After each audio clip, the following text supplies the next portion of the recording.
Hello friends, રસોઈની દુનિયામાં આપનું સ્વાગત છે।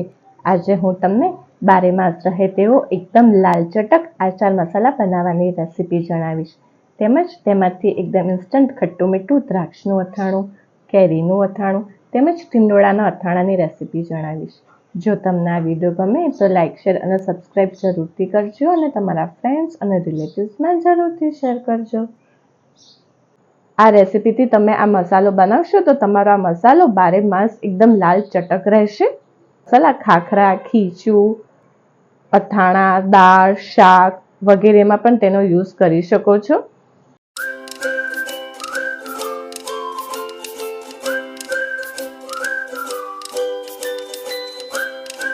ફ્રેન્ડ્સ, ઘરે જ આચાર મસાલો અથવા તો મેથીયા મસાલો બનાવવા માટે થઈને 1 કપ રાઈના કોરિયા લઈશું।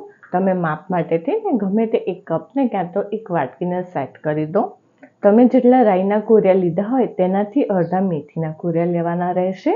1/4 કપ લીલી વરિયાળી લઈશું। રાઈના કોરિયા તમે જેટલા લીધા હોય તેનાથી 1/4 ભાગ લીલી વરિયાળી લેવાની રહેશે। ધારો કે તમે 300 ગ્રામ રાઈના કોરિયા લીધા હોય તો તેનાથી અડધા 150 ગ્રામ મેથીના કોરિયા અને 1/4 ભાગ લીલી વરિયાળી એટલે કે 75 ગ્રામ લીલી વરિયાળી લેવાની રહેશે। હવે આપણે એક મિક્સી જાર લઈશું।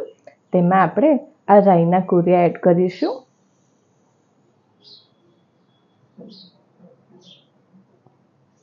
આ રાઈના કોરિયાને આપણે એકદમ ક્રશ નથી કરવાનો, પાવડર ફોર્મ નથી કરવાનો, અધકચરા ક્રશ કરવાના રહેશે। આપણે આને આગળ પાછળ અને ચાલુ બંધ કરીને ક્રશ કરવાના રહેશે। આવી રીતના તમે જોઈ શકો છો, આવી રીતના અધકચરા ક્રશ કરવાના રહેશે। હવે એક થાળી લઈશું અને આપણે જે અધકચરા જે રાઈના કોરિયા ક્રશ કર્યા છે તેને આપણે થાળીમાં ઠલવી દઈશું।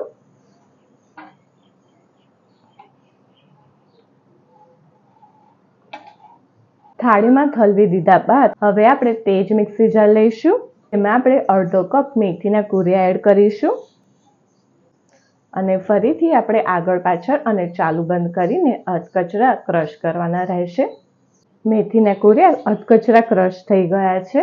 હવે આપણે આને તે જ થાળીમાં ઠલવી દઈશું। આ મેથીના કોરિયાને આપણે ઠલવી દઈશું। થાળીમાં ઠલવી દીધા બાદ તે જ મિક્સી જાર લઈશું। તેમાં 1/4 કપ લીલી વરિયાળી એડ કરીશું। આને પણ મિક્સી જારમાં આગળ પાછળ અને ચાલુ બંધ કરીને અધકચરી ક્રશ કરવાની રહેશે। લીલી વરિયાળીને આપણે આવી રીતની અધકચરી ક્રશ કરવાની રહેશે। હવે આપણે આને તે જ થાળીમાં ઠલવી દઈશું।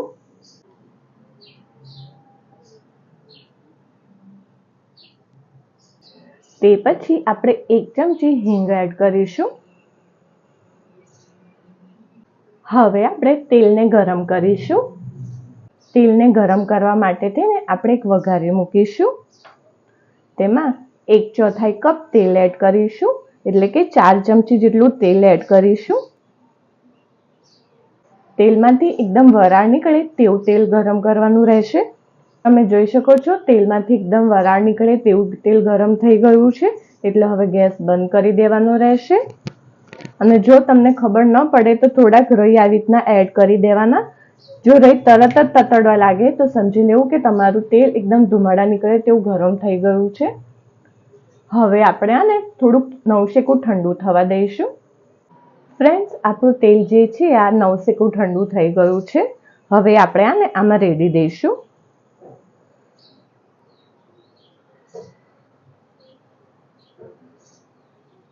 હવે તેમાં 1 ચમચી હળદર એડ કરી દઈશું। હવે આને આવી રીતે થાળીથી ઢાંકી દઈશું અને આને એકદમ ઠંડુ થવા દઈશું। થાળીને આવી રીતના થોડી ખુલ્લી રાખવાની રહેશે જેથી હવાની અવર જવરના લીધે આપણો મસાલો થોડો ઠંડો થાય અને તેમાં પાણીના ટીપા બાજે નહીં। હવે આ મસાલો આપણો ઠંડો પડે ત્યાં સુધીમાં આપણે મીઠું શેકી લઈએ। એક પેન મૂકીશું, તેમાં આપણે 1 કપ મીઠું એડ કરીશું। મીઠાને આપણે 1-8 મિનિટ શેકવાનું રહેશે। મીઠાને હું એટલા માટે થઈને શેકું છું કે તેમાં થોડોક પણ ભેજ હોય તો તે નીકળી જાય અને આપણું મીઠું એકદમ ડ્રાય થઈ જાય। મીઠાને બહુ નથી શેકવાનું। લો ટુ મીડિયમ ફ્લેમ ઉપર આપણે તેને શેકવાનું રહેશે 1-8 મિનિટ। તમે આ માપ સાથે કરશો તો તમારો આચાર મસાલો આખા વર્ષ દરમિયાન જરાય પણ કાળો પણ નહીં પડે અને એકદમ સરસ રહેશે. એકાદ મિનિટ પછી આપણે ગેસ બંધ કરી દઈશું. મીઠાને હું હવે આવી રીતના ફેલાઈ દઉં છું જેથી તે ફટાફટ ઠંડુ થઈ જાય. અને હવે આપણે એકદમ ઠંડુ કરવાનું રહેશે. હવે આપણા મસાલો એકદમ ઠંડો થઈ ગયો છે. થાળી લઈ લઈશું. આ મીઠું પણ એકદમ ઠંડુ થઈ ગયું છે, તેને આપણે આમાં એડ કરી દઈશું. હવે તેમાં 1 કપમાં સ્લાઇડ થોડુંક ઓછું કાશ્મીરી લાલ મરચું એડ કરીશું. કાશ્મીરી લાલ મરચું એટલા માટે થઈને કે તમારા મેથીના મસાલાનો કલર એકદમ મસ્ત આવે. હવે આપણે આ બધાને મિક્સ કરી દઈશું. હાથથી તમે મિક્સ કરો ત્યારે એ વાતનું ખાસ ધ્યાન રાખવાનું રહેશે કે તમારા હાથ જરાય પણ ભીના ન રહે. આ માપ એકદમ પરફેક્ટ છે.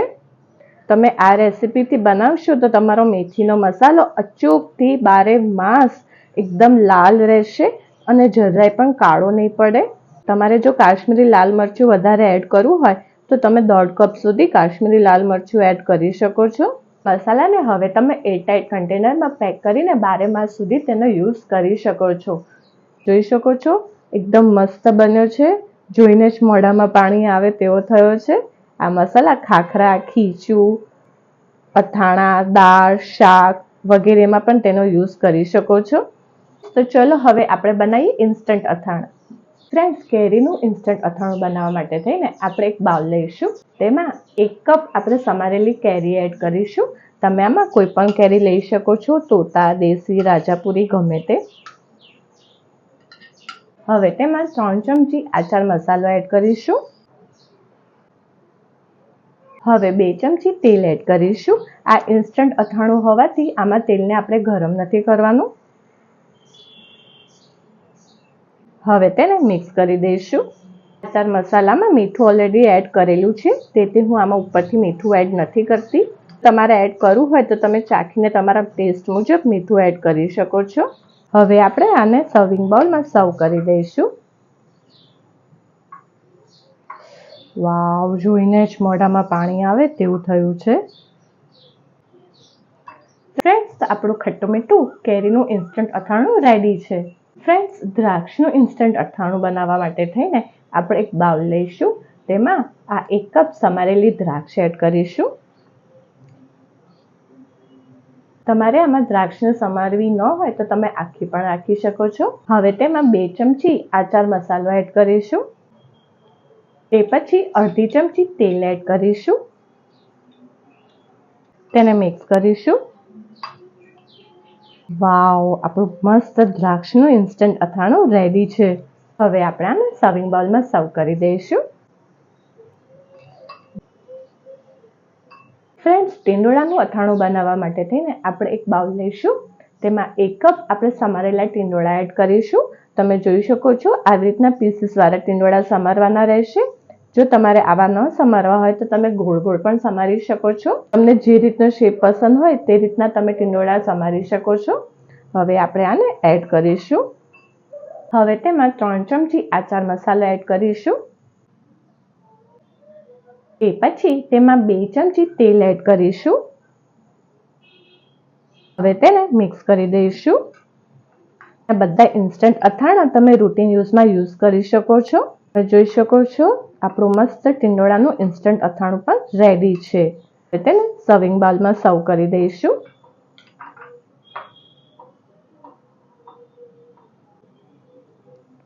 ફ્રેન્ડ્સ, તો છે ને એકદમ ઇઝી આચાર મસાલા બનાવો તેમજ ઇન્સ્ટન્ટ અથાણા બનાવવા પણ. ફ્રેન્ડ્સ, આપણું ટીંડોળાનું અથાણું રેડી છે. ફ્રેન્ડ્સ, તો આપણે 12 માસ એકદમ લાલ ચટક રહે તેવો આચારનો મસાલો રેડી છે. તેમજ આ જ મસાલામાંથી એકદમ ખટ્ટા મીઠા અને સૌ કોઈને પસંદ હોય તેવું દ્રાક્ષનું અથાણું, કેરીનું અથાણું અને ટીંડોળાનું અથાણું પણ રેડી છે. તમે આ મસાલાનો ઉપયોગ અથાણા સિવાય ખાખરો, દાળ, શાક વગેરેમાં તેનો આનો ઉપયોગ કરી શકો છો. ફ્રેન્ડ્સ, તો છે ને એકદમ ઇઝી આચાર મસાલો બનાવો. ફ્રેન્ડ્સ, તમે જોઈ શકો છો આપણું આ ઇન્સ્ટન્ટ દ્રાક્ષનું અથાણું, આપણું આ કાચી કેરીનું ખટ્ટું મીઠું અથાણું, તેમજ આપણું આ ટીંડોળાનું અથાણું રેડી છે. ફ્રેન્ડ્સ, તો આપણું આ આચાર મસાલા બનાવવાની રેસીપી તેમજ તેમાંથી આ ઇન્સ્ટન્ટ અથાણા બનાવવાની રેસીપી તમને કેવી લાગી એ મારા વિડીયોના કમેન્ટ સેક્શનમાં જરૂરથી કમેન્ટ કરજો. ફ્રેન્ડ્સ, જો તમને આ વિડીયો પસંદ આવ્યો હોય તો સબસ્ક્રાઇબની જોડે બેલ આઇકોન ઉપર ઓલ બટન દબાવજો, જેથી મારા બધા નવા વિડીયો તમને મળતા રહે.